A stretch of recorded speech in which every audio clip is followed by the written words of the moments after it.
Hello everybody, welcome back to another video, and today we're ranking every Despicable Me / Minions movie, and even Mooned as well, because that still counts as a movie even though it was a short film.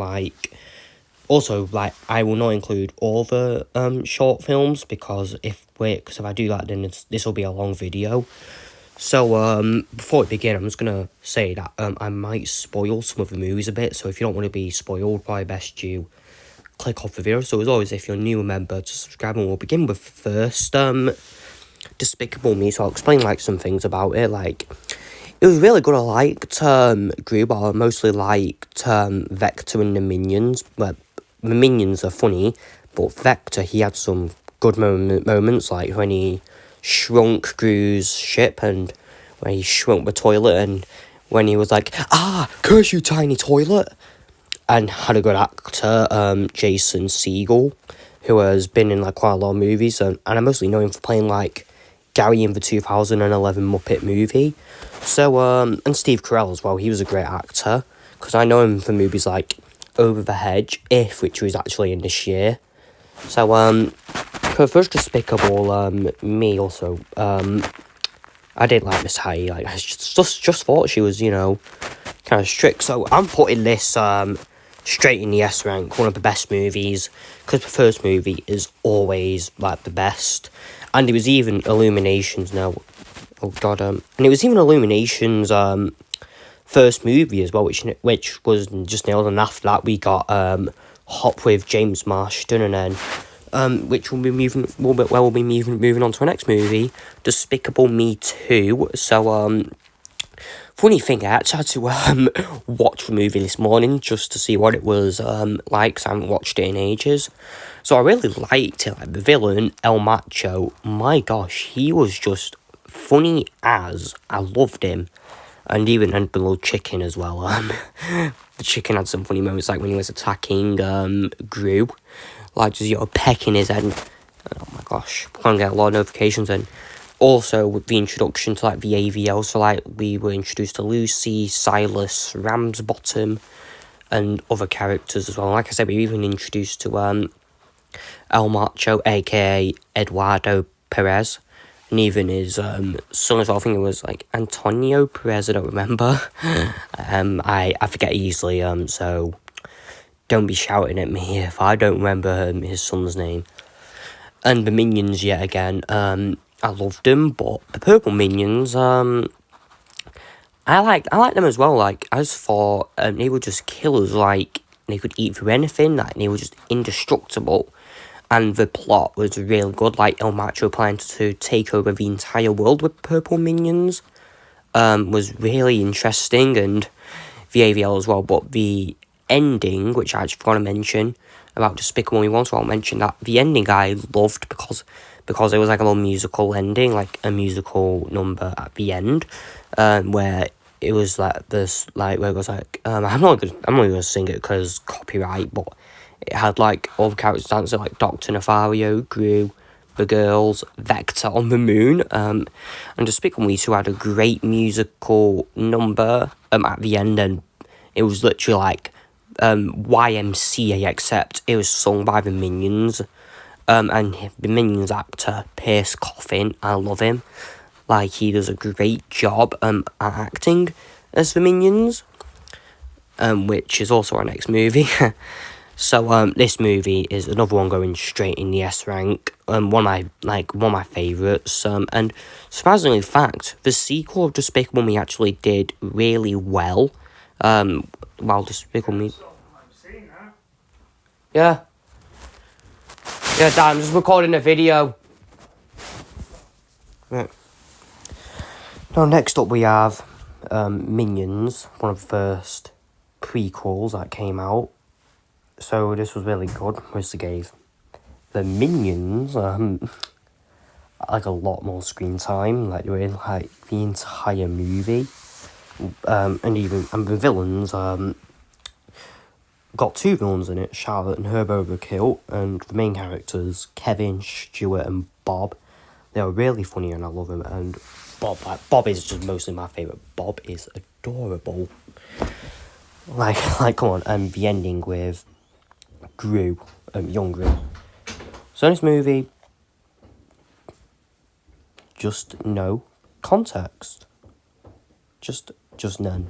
Best movie ever. And also, the Minions didn't have a musical number at the end, but I was fine with that because it was already good enough.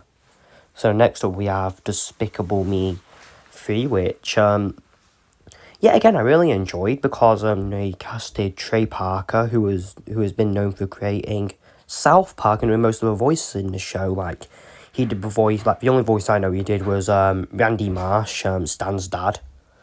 And even we were introduced to Gru's brother Drew, and who was also voiced by Steve Carell. Like, you can tell whether a character is voiced by Steve Carell because you can tell he voices Gru because, like, Gru is in every Despicable Me movie, even the prequels, which I love. And Drew, like, he was kind of hilarious, but sometimes he was just kind of annoying, if you get what I mean. But the villain, Balthazar Brat, who is voiced by Trey Parker, I loved him. Like, he was so, like, 1980s, because he mostly has, like, a thing for 1980s music, knowing in the first scene where he steals that big purple diamond, he literally gets his robot Clive to put on Bad by Michael Jackson, which is from the 1980s, and my gosh, it was just amazing. Like, he literally just had Balthazar Brat just being like, yeah, try get me Stuart AVL card. And it's like bubblegum gadget. Like, I found it kind of confusing because, like, the guy just stepped on it, it just turns into a big bubble. Like, how does he do it? Like, I want to know how he does it. Like, it's really confusing in my opinion. But yet again, the final fight, which I forgot to mention, in Despicable Me 2, the final fight in that movie was amazing. But was kind of short, knowing, literally, like, El Macho drunk, like, the purple thing that caused Minions to go all rogue and evil, and turn himself into, like, a big, furry, purple creature. Kind of like, Baloo from Imaginary Friends, which, like I said, is another movie Steve Carell was in, and also the character Steve Carell voiced in the movie. And then, but Despicable Me 3 had a final last fight because, it was literally in Hollywood, where Balthazar Brat did have a show called Evil Brat, which was cancelled when he hit, like, puberty. And, like, he had, like, a massive robot thing. It kind of gave me vibes of, like, the final fight in Sonic the Hedgehog 2, where Robotnik has, like, the massive Death Egg robot just terrorising Green Hill and, like, destroying everything. Which is also one of my favourite final fights, because Super Sonic, and even if I am spoiling Sonic, and I'm sorry, but yeah, I did say there were spoilers, but start going through Illumination. So this movie, I'm also going to put this in S, because why not? And then we have Minions, The Rise of Gru, and I actually remember going and watching this with my brothers at the cinema back in 2022 when it came out, and I'm going to be genuinely honest, I loved it. The villains, like Bell Bottom, Jean Claude, Nunchuck and Stronghold, and the other one, I don't know his name, one like the roller skates, like, I loved all of them, and even Wild Knuckles, he was just, sorry, like, I love Wild Knuckles as well, he was just one of my favourite characters, and even Gru got way more screen time than I expected, which was lovely. But Otto, my god, Otto, best side character ever. Like even on that scene where he's in the bike, he had an entire meme created about it, like me rushing to my teammates when they're dead, which is amazing, and which just started like the entire meme base. And but that scene we were playing where Kevin and Stuart are piloting, we're playing with Bob, like, just helping the passengers. That plane scene I loved, because, like, Kevin, he was just chilling, like, he was just there, like, how's got, like, this plane fly to, San Francisco, and just to rescue Mini Boss, and I'm out of there. But Stuart getting stuck in the toilet and just having his clothes like stripped. Laughed my head off. And the funny thing was he was stuck in the toilet as well, and even at the end he had like water in like his glasses as well. I'm just gonna call them glasses, or they might be goggles. I don't know. Don't judge me. Like, and the final fight, yeah, again was really good. Because like you had the Zodiac Stone even seeing a younger version of Silas Ramsbottom, and well, the Zodiac Stone thing, but Minions learning Kung Fu was kind of interesting. Like, even saw videos saying like, they stole from Kung Fu Panda, but they didn't steal, because if you think about it, Universal, they own both DreamWorks and Illumination, so pretty much it's not stealing. They just did it, right? Even said the same thing in Despicable Me 4, but we'll get to that later. So this movie is clearly another S-rank. At least where everything's just going to be an S-rank. Then we have Mooned, which brought back Vector and Jason Segel reprising his role. So Mooned is only like about 7 minutes long, and pretty much all it is just Vector trying to get off the moon and get back to Earth. And the minion from the first movie took the anti-gravity serum, was it? How do you copy a story? Yeah, that, and just find it like, woo. But seeing him as well, even Pierce Coffin, yeah, again reprised as well. Like, every Despicable Me / Minions movie, Pierce Coffin is just there. He's always playing the Minions, and I love it. But I'm gonna put this in A tier because it was alright, but I wish it was a bit longer. But kind of like a cartoon episode. Like, usually cartoon episodes like about 20 minutes long. But yeah, and then for a final movie, Despicable Me 4. Now, this movie had so many great things. It's one I'm going to probably spoil the most, because this movie only came out like about last week in the UK. For the USA, it came out like around July 3rd. So it's had so much good things, like the beginning scene with like the Double Life song by Pharrell Williams, who does a great job on the Despicable Me soundtrack, because he wrote songs like Despicable Me, Happy, Hug Me. He even did Hug Me with Trey Parker. Wonderful. So, and the villain, Maxine Lamal, I love him because he's played by Will Ferrell, who is a great actor. Like, he's 57 now, and he's still a good actor because he's known for like playing Buddy the Elf in Elf, Megamind in Megamind. Well, not in the new Megaminds, because they couldn't even afford Will Ferrell to come back as Megamind, and the other movies, because just saying, Will Ferrell. Sorry, I'm having trouble saying his name. Is funny, and Gru Jr. is just a little adorable baby. Now, I'm going to go on to another part where I saw another YouTube video, someone saying that they stole Gru Jr. from the idea of Jack in The Incredibles, and I just watched it and thought, that's just stupid, because if you think about it for a moment, aren't they both different universes?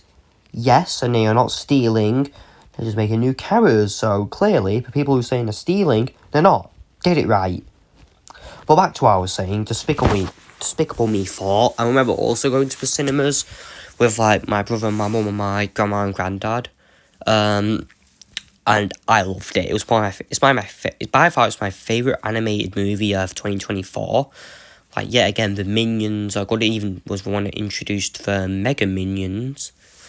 Like, the one who's literally straight up the Hulk, one who has, like, the laser eye, kind of like Cyclops in the X-Men, one who has, like, squiggly spaghetti limbs, kind of like Spider-Man, which I'll also get onto later, one who is just straight up eats through anything, which is kind of like in Despicable Me 2 when the Purple Minions could eat through anything, and then the Flying Minion, and I love it. Like, I just loved Despicable Me 4, and Poppy as well. Poppy was actually, it was an alright character, Poppy, but there was just a few things I didn't really like about this movie. Like, one, Dr. Nefario didn't really get much screen time in the movie. He only appeared at like the end of the movie, and that was it. Same with Drew. He didn't get much screen time either, and Gru's mum as well. Like, Gru's mum didn't even get that much screen time in Despicable Me 2. But, I mean, she already had, like, enough screen time in the first movie and the third movie as well. But the fourth movie just didn't really give them characters much screen time. Like, I'm mostly sad about Dr. Nefario not getting much screen time, because Dr. Nefario is actually another one of my favourite characters from the entire Despicable Me series. And I'm just really bummed that he wasn't even in most of the movie, except when they're doing the heist in Gru's old school.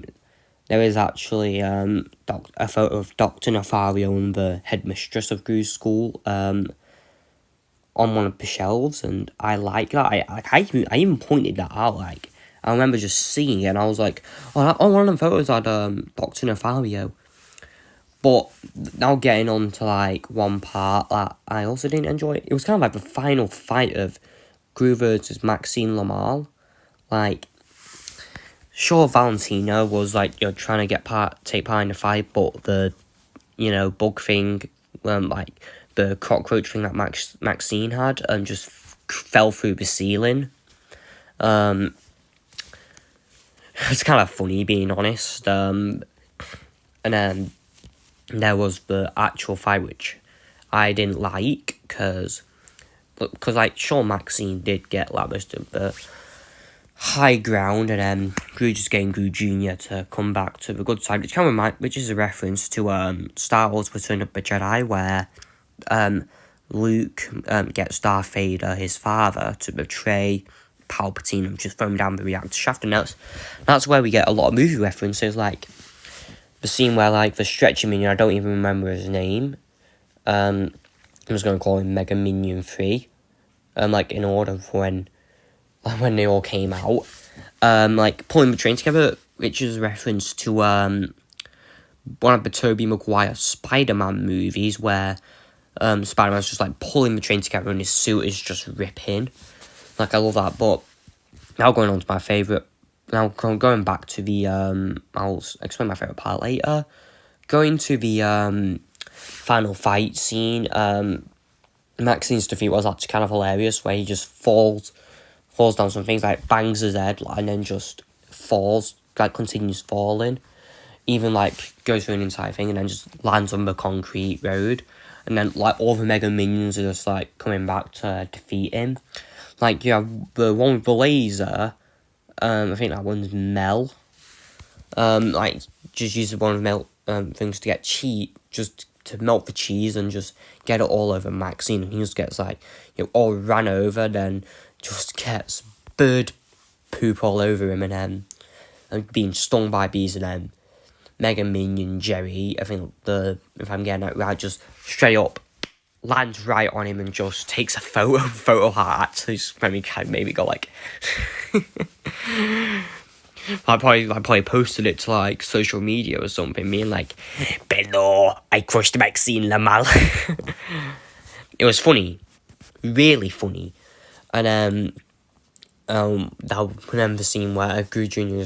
calls Gru Dad. I'm gonna be honest, that scene actually almost made me cry. Like I said, I was like, oh, it's so cute, I'm about to cry.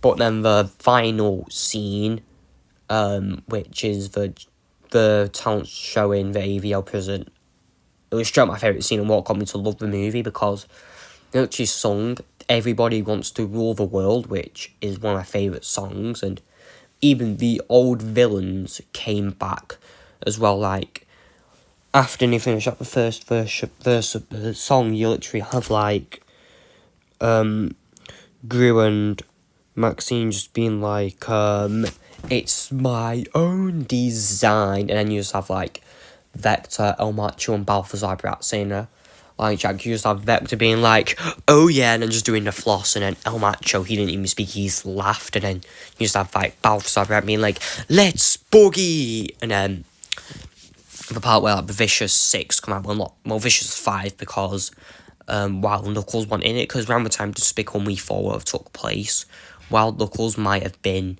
dead, and same with Clive as well, who was technically a villain as well because he worked for Brat. Because the reason why Clive wasn't there is because during the third movie where Brat's mech of one of his toys fell, Clive might have been crushed in it, so that's why he wasn't there. And even Charlotte and her both were killed. Like, I remember just being like, oh, they're back. And I remember I was just singing along as well, when it gets to the part where it just has Silas Ramsbottom singing it as well, and it's just like one of my favourite scenes. And even at the very final scene before like the credits come on, we can just see Drew, Dr. Nefario, and Drew's mum. Well, Dr. Nefario actually appeared before Drew and Drew's mum, where like he's fixing the baby and like getting all the cockroach stuff off him. But literally, that's what got me to like Despicable Me 4, one of my favourite animated movies. So Despicable Me 4, straight S rank. I have nothing else to say. So this is pretty much it for today's video. Ranking all the Despicable Me and Minion movies, and Moon as well. So I hope you all enjoyed this video. If you have like your own opinions, like feel free to go ahead and like make your own video, like get a tier list thing, and rank them all and mention me in the video so like I can see your opinions on it. And I hope I like your opinions, because well, if you have, well, I'm gonna take it most of you will have like your own opinions. Well, my opinions are I liked 6 of them, and Mooned is just in the A because it wasn't like a full film, it was a short film and a short film only. So thank you for watching. If you're new, remember to subscribe, as we are actually close to 2,200 subscribers. So thank you for watching. I'll see you guys in